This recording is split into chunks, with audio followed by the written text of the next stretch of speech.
You are not lost. You are not beaten. You are standing still, and you have given that standing still a respectable name. You call it thinking it over.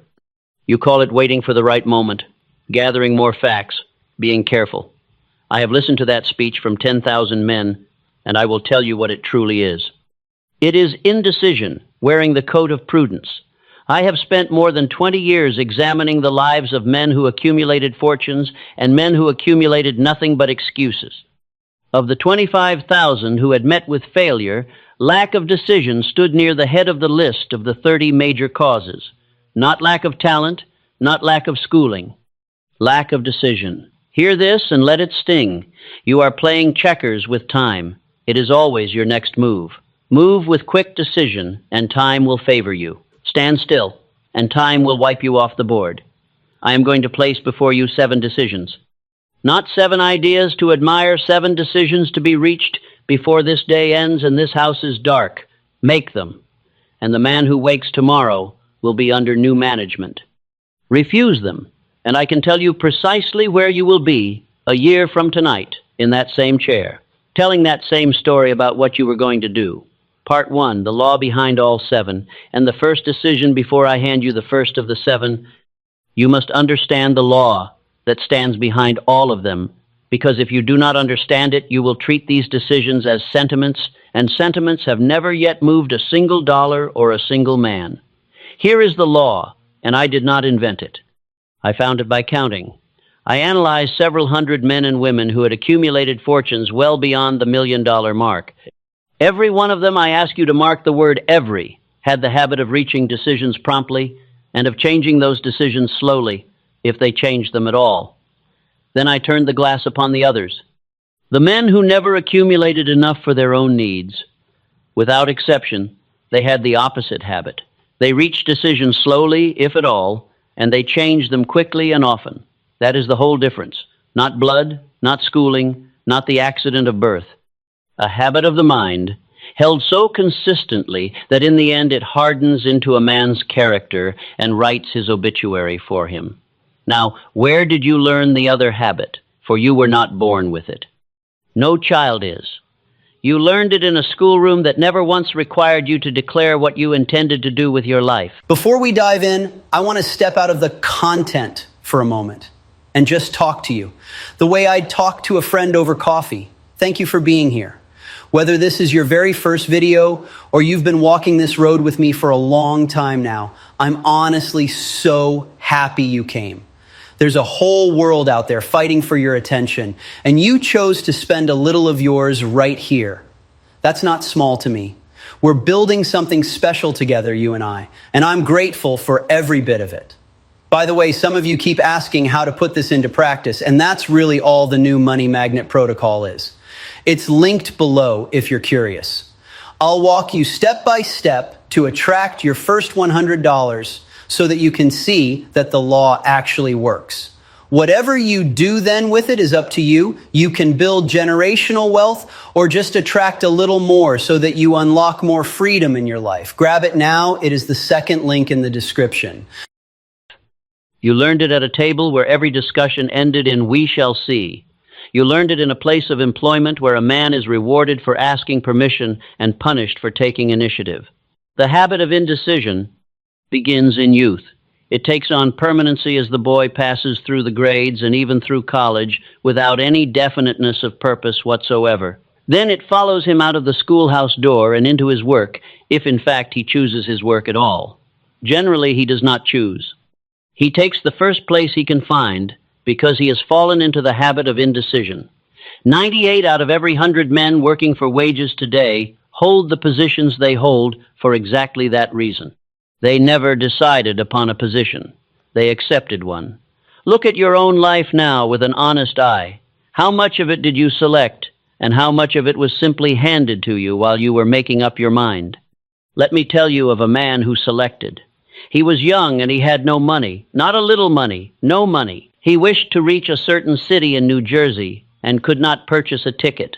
So he rode there on a freight car among the boxes and the dust, and he stepped down looking more like a tramp than like a man of destiny. He walked into the laboratory of the greatest inventor of that age. And here is where he separated himself from every other young man who ever stood in that doorway. He did not ask for work. He announced that he had come to go into business with the man.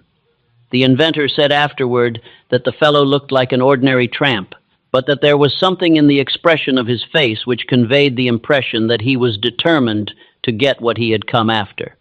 So he was given a broom and a floor and a wage of the humblest sort. Months passed, then a year, then 2, 3, 4, 5 years passed, and to every eye in that building he was nothing but a small cog in a large wheel. Not one ray of hope, not one promise of attainment was ever held out to him. But in his own mind, and this is the whole of the matter, he was the partner of that inventor every minute of the time.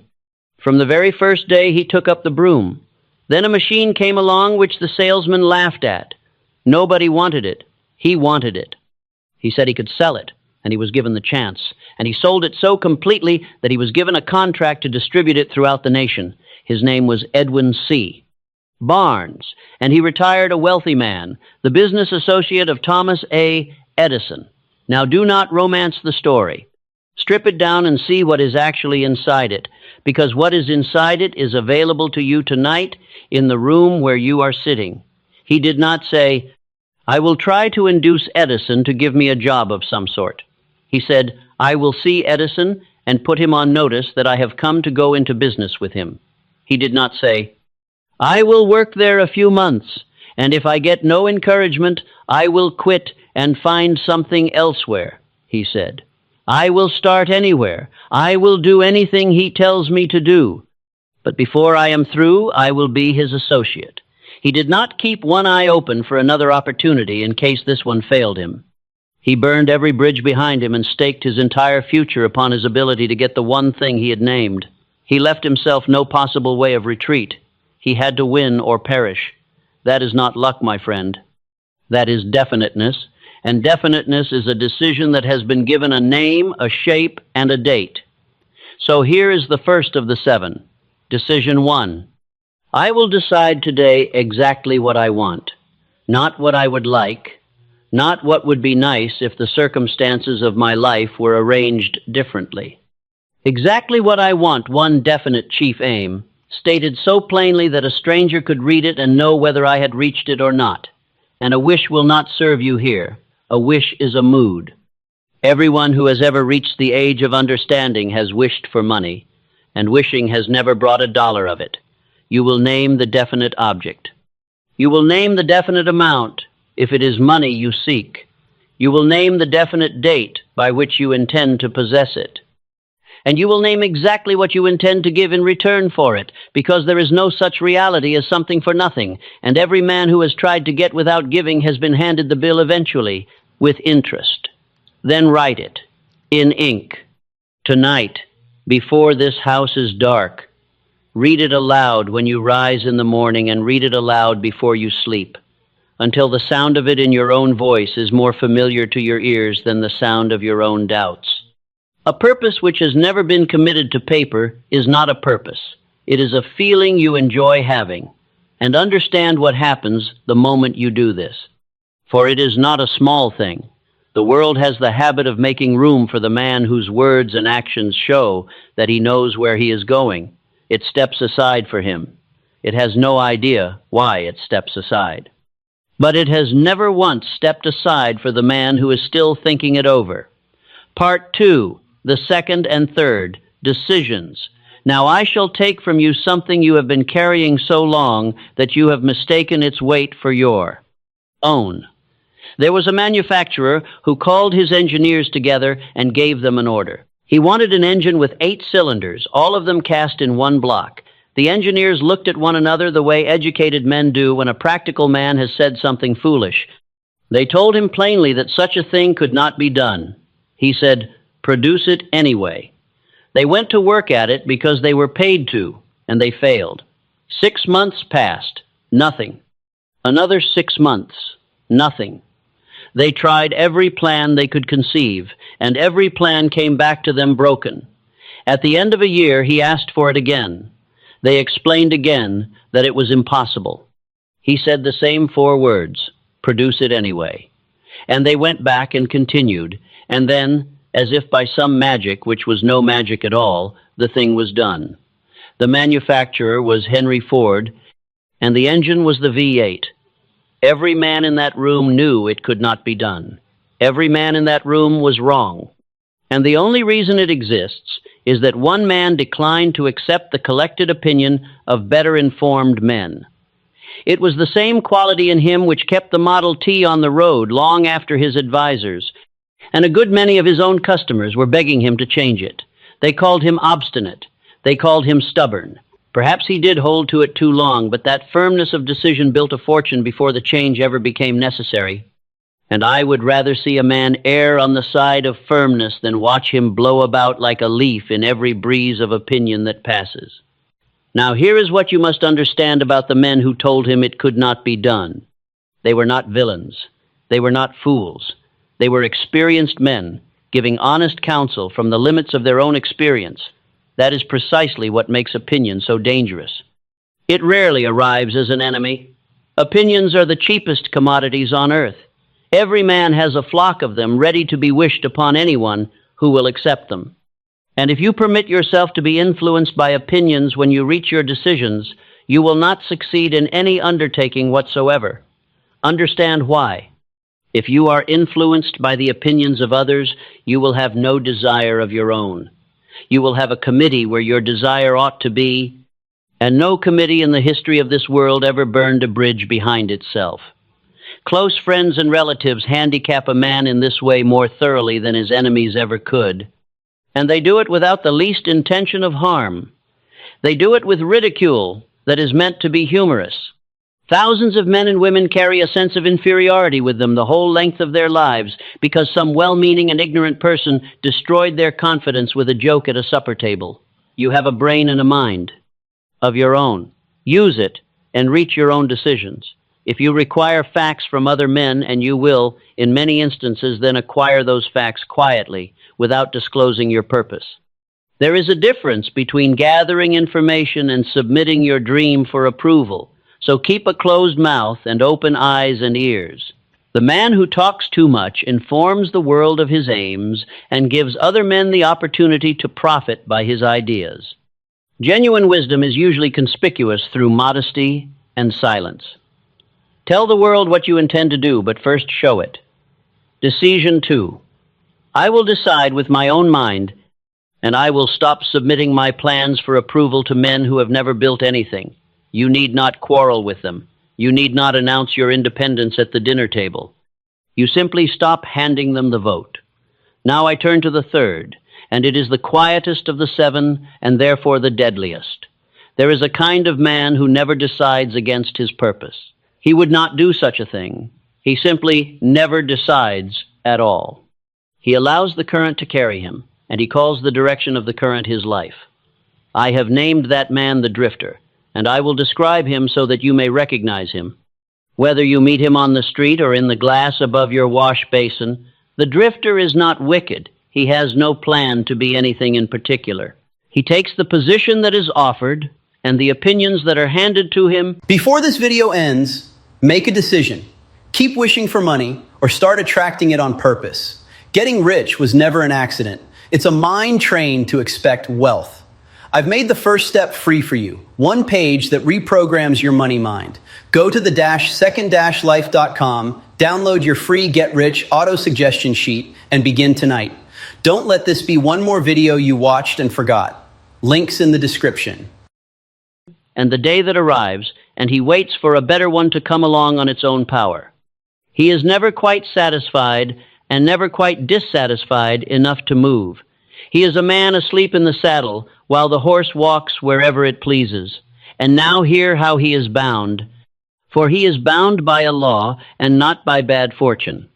Nature has given every man the power to shape his own thoughts, but she has also given him a law which takes hold of those thoughts once they are repeated. A thought held often becomes a habit. A habit repeated becomes a rhythm. And once the rhythm has set, it takes the man over and does his choosing for him while he merely stands by and watches himself live. I have called this hypnotic rhythm, and it is entirely impartial. It will fix a man in poverty as faithfully as it will fix another in fortune. It asks no questions about which thoughts you feed it. It only asks that you repeat them. This is why a man will live the same year 11 times in succession and then call it a decade. Nothing about the drifter's day looks like a catastrophe. That is exactly what makes it one. No single evening of his life is wasted enough to alarm him. It is only when he adds up 20 years of such evenings that he discovers he has been robbed and that he assisted in the robbery every night at the same hour. Decision 3. I will decide to stop drifting, and I will not permit you to make that decision in the abstract. For a decision without an object is only a fine feeling, and fine feelings evaporate before breakfast. Name one habit that has been making your decisions for you. You know its name. You knew it before I finished the sentence. It is the thing you reach for at the hour when the resolve of the morning has grown thin. Break its rhythm today, not on Monday, not at the beginning of the month. Today, while the resolve is hot, because a decision loses its power in exact proportion to the time that passes between the making of it and the first act which proves it. A drifter can be told the truth 100 times. It changes nothing. He is not suffering from ignorance. He is suffering from postponement. Part 3, the 4th and 5th. Decision Psi now come to a story I have told many times, and I shall keep telling it as long as men keep quitting, which is to say forever. A man went west in the gold rush days with a pick and a shovel and an idea that the ground owed him something. He staked a claim in Colorado, and after weeks of labor, he found the shining ore. He needed machinery, so he covered the claim quietly, went home to Maryland, and told his relatives and a few neighbors what he had found. They put up the money among them. The machinery was shipped, the drilling began, and the first cars of ore went to the smelter, and the returns proved they had one of the richest mines in that state. A few more cars of that ore would clear every debt and leave a fortune standing. Then the vein disappeared. They drilled on. They had come to the end of the rainbow, and the pot of gold was no longer there. They drilled further, holding on, and further still, and at last they surrendered. They sold the machinery to a junk man for a few $100s and took the train home. Now, the junk man was not a clever fellow, but he had one habit worth more than cleverness. He called in an engineer to look at the mine before he hauled the machinery away. The engineer studied the ground and said the project had failed because the owners were not familiar with fault lines. His calculations showed that the vein would be found again just 3 feet from where those men had stopped drilling. 3 feet. And that is exactly where it was found. The junk man took millions of dollars in ore out of that mine because he had the sense to ask for counsel before he quit. The man who walked away was named R.U. Darby. But I will not leave him there, for the second half of the story is the half that will do you the most good. Darby went into the business of selling life insurance, and he never forgot what it had cost him to stop 3 feet from gold. He said to himself, I stopped 3 feet from gold, but I shall never stop because men say no to me when I ask them to buy insurance. And he became one of the small handful of men who sell more than $1 million in life insurance annually. He owes that fortune to the habit of persistence, and he acquired that habit from the loss which taught him. Now examine that carefully, for it contains a law which will one day be the most valuable thing you own. Every adversity carries with it the seed of an equivalent benefit, but the seed is only a seed. It benefits no one who walks off the field. It grows only for the man who stays to plant it. Failure has a keen sense of irony and a cruel sense of humor. It takes great delight in tripping a man just as he is about to lay hold of the thing he wants. It is a trickster, and its favorite trick is to visit a man 3 feet from his gold and whisper that the vein is gone. Which brings me to the price. Men come to me and ask how long they must persist, and what they mean is, how little may I pay? They wish the position, the fortune, the respect, and they wish to be billed for it afterward in comfortable installments at their convenience. It is not sold on those terms. It has never been sold on those terms. The price of every place worth holding in this world is paid in advance, and it is paid in full, and it is paid before anyone applauds. Decision 4. I will decide upon the price, and I will pay it before I am paid. Sit down and reckon it honestly, as a merchant reckons the cost of his goods. How many hours? Taken from what? How many years of quiet effort while no one notices and no one praises and the vein appears to have vanished? Name the figure and then agree to it, so that when the bill is presented, you will not treat it as an injustice. It is not an injustice. It is the invoice you accepted. And now the fifth, which is the one that turns a laborer into a partner. There was a young fellow who drove stakes on a construction crew in a steel plant, a common day laborer among a great many other common day laborers doing work that any strong man could do, except that he did not do it as the others did it. He did more than the wage required, and mark this second part, for it is where the whole secret lies. He did it in such a spirit that men were glad to have him near them.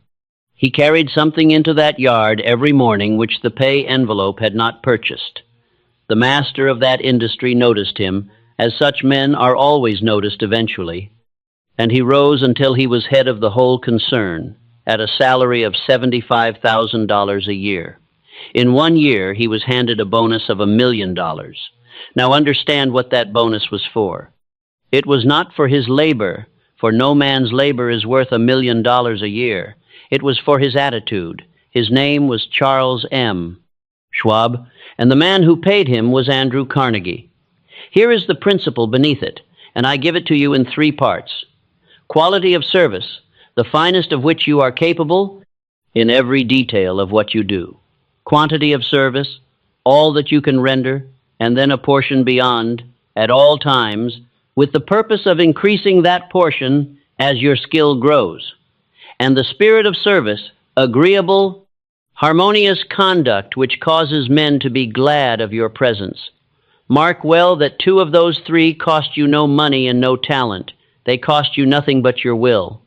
A man of common ability who renders his service in a fine spirit is worth more to any enterprise than a gifted man who must be endured. Decision 5. I will decide to render more service and better service than I am paid to render. And I know the objection which has already risen in you, because it rises in every man. You say, I am underpaid now, and you ask me to give still more. That is the arithmetic of a fool. It is the arithmetic of nature. The oak does not bargain with the acorn. The law of increasing returns has never once failed to pay the man who consistently gave more and better service than he was paid to give, and it has never once paid the man who withheld his best until the wage was raised. For that man is waiting to become valuable, and no one has ever been paid for what he intends to become. So choose one duty this week that no one has asked you to do well, and do it better than the man who is paid to do it. That is not servility. That is the only application for promotion the world has ever honored. Part 4, the 6th and 7th decision psi. Want to tell you now about a man who never learned the business that made him rich. He could not have gone into one of his own mills and told you the chemistry of what came out of the furnaces. He could not have designed the machinery, nor improved it, nor operated it. In the technical sense, he was the least qualified man in his own industry, and he built the greatest fortune in steel that this nation has ever seen. And he made more millionaires out of ordinary men than any other man of his generation. I asked him once how he had done it, expecting him to speak of his own mind. He did not speak of his own mind at all. Let me make you an offer the old teachers never could. For the price of lunch, I'll walk you through 14 days of the exact auto-suggestion ritual, a daily money decree, the identity work, all of it, to pull your first unexpected $100 into your life. And that 100 isn't the point. It's the proof these teachings actually work.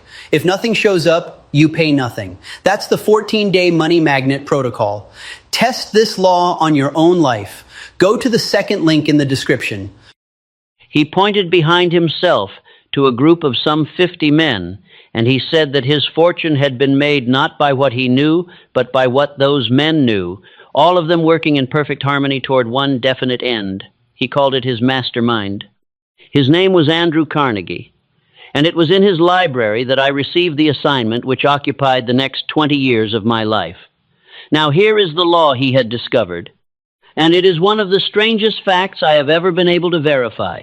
When two or more minds are brought together in a spirit of harmony and directed toward a definite object, there comes into existence a third mind, an intangible force which none of them possessed alone, and which is available to all of them.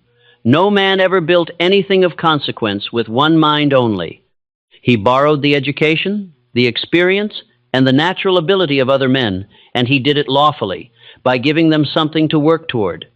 And if that law is true when it runs upward, my friend, it is equally true when it runs downward. For the same law which lifts a man in the company of purposeful men will drag him down in the company of drifters, and it will do it so slowly that he will never be able to name the day it began. I have watched it happen 100 times. A man of promise takes his supper every evening with those who complain of their employers, who speak of the rich as thieves, who explain patiently why nothing can be done in this town by a man of their sort. He does not agree with them. He merely listens, night after night, year after year. And one day, he opens his mouth, and their words come out of it in his own voice. Negative friends and idle gossip kill a man's faith so gradually that he never notices the moment it died. He only notices much later that he no longer expects anything, and by then he calls it maturity. No man rises much above the average of the minds he keeps closest to him. Decision 6. I will decide who walks beside me, and I will withdraw from those who feed my doubt. Now let me anticipate you, because I have heard the objection so often that I can hear it before you speak it. You are thinking of your family. You are thinking of men you have known since boyhood, who have never harmed you, who would give you their coat in the rain. I have not asked you to despise anyone. I have not asked you to leave a man's table or turn away from his trouble. I have asked you to stop taking counsel from him. There is a great difference between loving a man and letting him vote upon your life. Keep your affection, withdraw your ear, and take no man into your confidence concerning your definite chief aim except those who are in complete sympathy and harmony with it, for the plan you disclose to a doubter comes back to you weakened every time, without fail. Then go and find the others. Not many. Carnegie required 50 because he was building an industry. You may require 2. But find minds that are moving in the direction you intend to move, and bring them into harmony with your purpose, and give them a reason to want your success. Now the 7th, and this is the one that seals all the rest. On the morning after the Great Fire, a group of merchants stood together on State Street in Chicago and looked at what was left of everything they owned. It was smoking. Their stores, their goods, their records, the labor of their lives, a black, wet ruin in the street.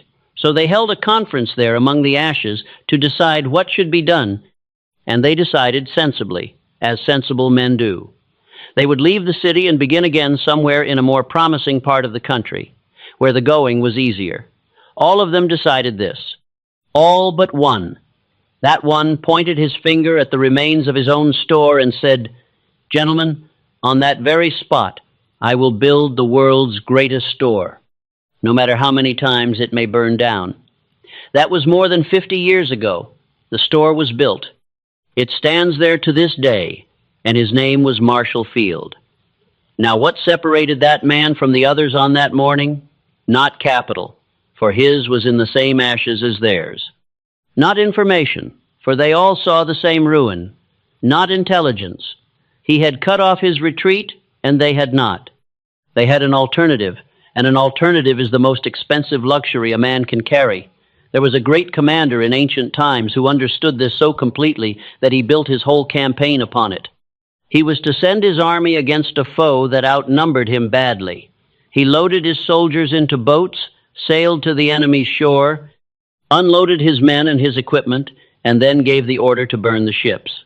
He addressed his men before the first battle, with the smoke still rising behind them, and he said, "You see the boats going up in flames. That means we cannot leave these shores alive unless we win. We now have no choice. We win, or we perish." They won. Every man who wins at anything must be willing to burn his ships and cut off every source of retreat, for only in that way can he hold that state of mind known as a burning desire. and there is no other kind of desire that has ever accomplished anything worth recording. Decision 7. I will decide to burn my bridges and cut off my line of retreat. Understand plainly what you are doing when you refuse this one. A man with an alternative has not got a burning desire. He has a preference. He is not attempting the thing. He is auditioning for it, with one eye upon the door, and the mind knows the difference even when the mouth does not. You will say, "Is that not reckless?" And I answer that you have already burned your ships once you burned them in the other direction. Every year you spend without decision is a boat you have burned behind you, and you have been careful to leave yourself only one retreat, and that retreat is the life you are living now. This is the same difference which stood between Field and the merchants who went away, and between Barnes and every other young man who ever swept that laboratory floor. And it is the same difference which stands, at this hour, between you and the man whose life you have been envying. Part 5. The verdict and the order. There was a young preacher who carried an idea in his mind for years. It was a good idea and a definite one, a school where young men could learn by doing as well as by studying. He had turned it over so many nights that he could see the buildings. And he could do nothing at all about it because the thing required $1 million and he had no money. So he did what men do with such ideas. He carried it. He thought about it every day of his life, and every day of his life he did not act upon it because he was waiting for the way to be made clear. Then one Saturday afternoon he sat in his room and looked at that idea and understood, all at once, that thinking about it had accomplished nothing in years and would accomplish nothing in 20 more, and he reached a decision. He would get the $1 million, and he would begin at once. He announced through the newspapers that he would preach a sermon the following morning entitled, "What I Would Do with $1 Million." He went to work on it immediately, and I ask you to notice that the sermon was not the important labor of that evening. He had preached 1,000 sermons. What he had never done was decide. He preached it the next morning, and he told those people plainly what he would build and how he would build it. And when he had finished, a man rose slowly from the back of the congregation and made his way to the platform and said that he had liked the sermon, and that he believed the man could do everything he had said he would do, and that he would give him the $1 million. His name was Dr. Frank W. Gonzalez, and the school is the Armour Institute of Technology. Now mark the arithmetic of it, for the arithmetic is the sermon I am preaching to you. The idea was years old.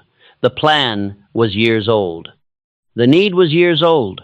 The man was the same man he had been the week before, with the same abilities, the same pulpit, the same empty pockets. The only new thing in that room was a decision, and it was 36 hours old. That is what stands between most men and the thing they want. Not the idea, not the ability, not the circumstances. 36 hours of decision they have not yet been willing to give. So let me set the 7 before you once more, and let them be recited as a creed and not as a list. I will decide exactly what I want, and I will write it down tonight. I will decide with my own mind and stop submitting my plans to men who have never built anything. I will decide to stop drifting, and I will break the rhythm of one habit today. I will decide upon the price, and I will pay it before I am paid. I will render more service and better service than I am paid to render. I will decide who walks beside me, and withdraw my ear from those who feed my doubt. And I will burn my bridges and leave myself no retreat but victory. Now, I know what these decisions ask of you, and I will not pretend otherwise. The value of a decision is measured precisely by the courage required to render it. 56 men once signed their names to a document, knowing that those signatures were a warrant for their own hanging if the thing went badly. Lincoln placed his hand upon a proclamation, understanding fully that it would turn thousands of friends and supporters against him. You are not being asked to stake your life upon anything. You are asked to stake your economic freedom, your comfort, and the good opinion of a few people who were never going to be satisfied with you in any case, and you hesitate. Hear me now. And let this be the last thing I say to you tonight, that you can never afterward claim you were not told. You will not be judged by the mistakes you make.